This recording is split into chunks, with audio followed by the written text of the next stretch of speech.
Welcome to my studio. I am Tina Steele Penn.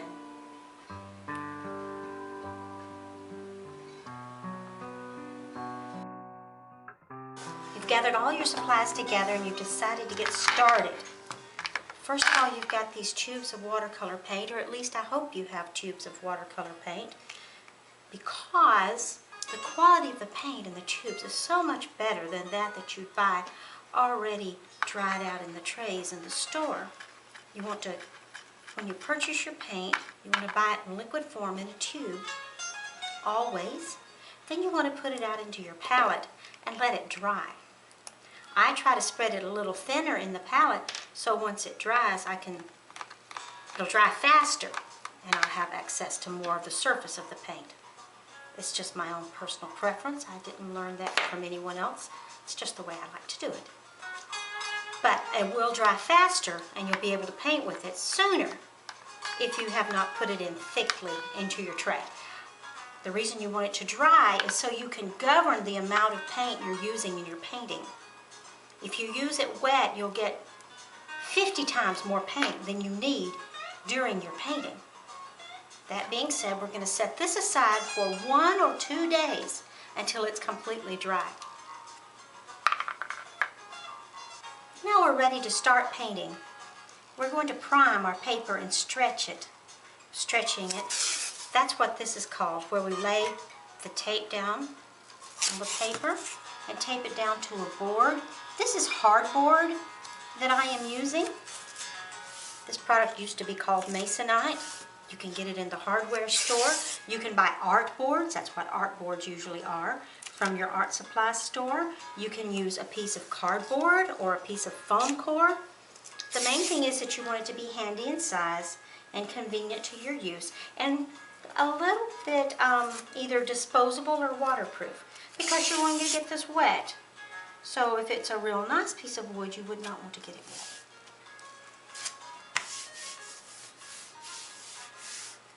There we go. Now that's why we tape it down so that when we prime the paper, you put lots of water on it. You can put a lot of water on it. The goal is to get it completely wet. If you have too much water,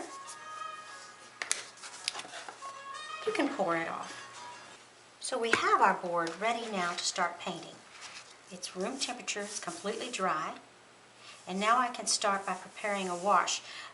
You want to leave the tape on the paper until the painting is once again completely dry. Don't take it off the board. This is called stretching the paper. When we wet the paper and put the water all over it, that was priming the paper. That takes the starches out, sizing, various things that go into the paper, into the process, and makes the paper receive the paint better. Now I'm going to prepare the dried paint. Remember, we prepared our paint in a palette. This is a palette I work from sometimes. I want to just put a drop of water, just a drop, on some of the colors that I want to work with.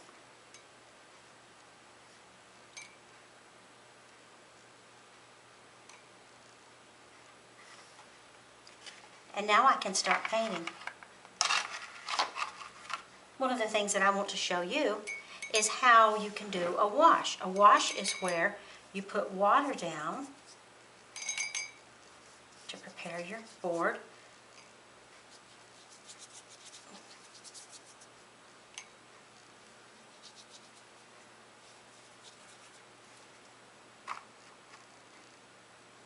Now I want to use the large round brush. This is a number 8 round. I prefer to use a round brush to pick up paint and drop it into water unless I'm looking for a specific effect from the flat brush. What I want is for my color to move in the water like this. I'm dragging the paint. I'm not dabbing, not using a dabbing stroke. All that does is dissipate the color in ways that are very uninteresting. I want to pull the color in the water and let it spread. The longer I leave it in one place, the more color comes out and wicks out. If you get a pool that you don't want, you can take the edge of a paper towel and pull it out Or you can dry your brush and take the extra water out, or any extra color that you don't want. But in this case, I want lots of color, so I'm going to go back and add more color in. Once again, this is called a wash. This is a wet on wet technique. When you put your colors together in a wash, you have to anticipate that they will change colors. What was bright yellow when you started out might turn green. Now I want some more water. It's starting to dry on me.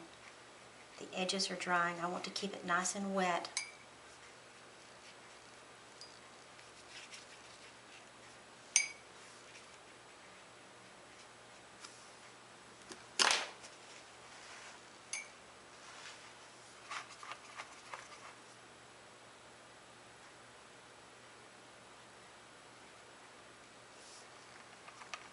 I only rinse my brush when I feel like it's really going to interfere with the colors that I'm going to use next. If I'm not expecting it to interfere with the colors I'm going to use next, then I don't have to rinse my brush. Now I have some pooling going on, and I can use this. I can say, oh, I want this effect like this. I'm going to pull it this way. And I can move it around to achieve effects that I want to achieve. Then I can lay it flat again to dry. So this is a wet on wet wash. Another kind of wet on wet technique might be if I'm putting in a wet line here. You've got a little color in it, you can see it.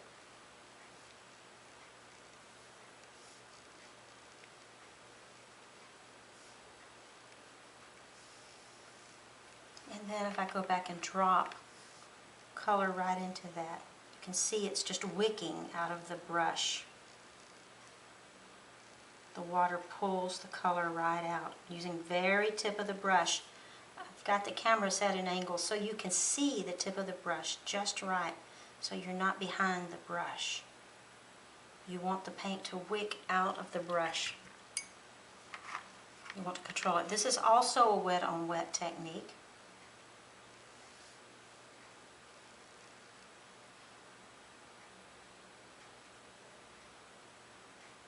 This one over here is dried, and I won't get the same effect if it's not wet, but it's easy enough to just wet it again.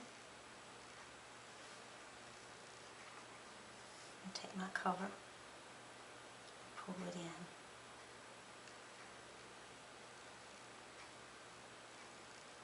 And once again, I have something interesting happening over here that I like a lot. So this is wet on wet, a wash, and this is wet on wet.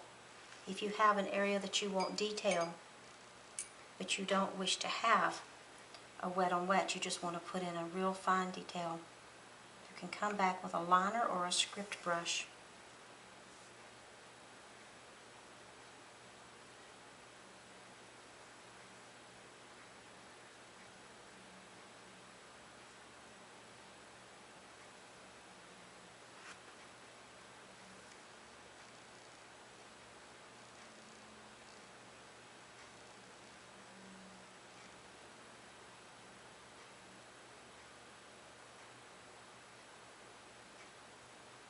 It holds a lot of paint in the long fibers, so you can play with it for quite a while.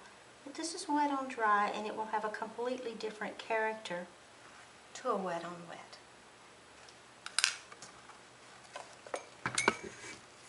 So there you have your introduction to watercolor painting.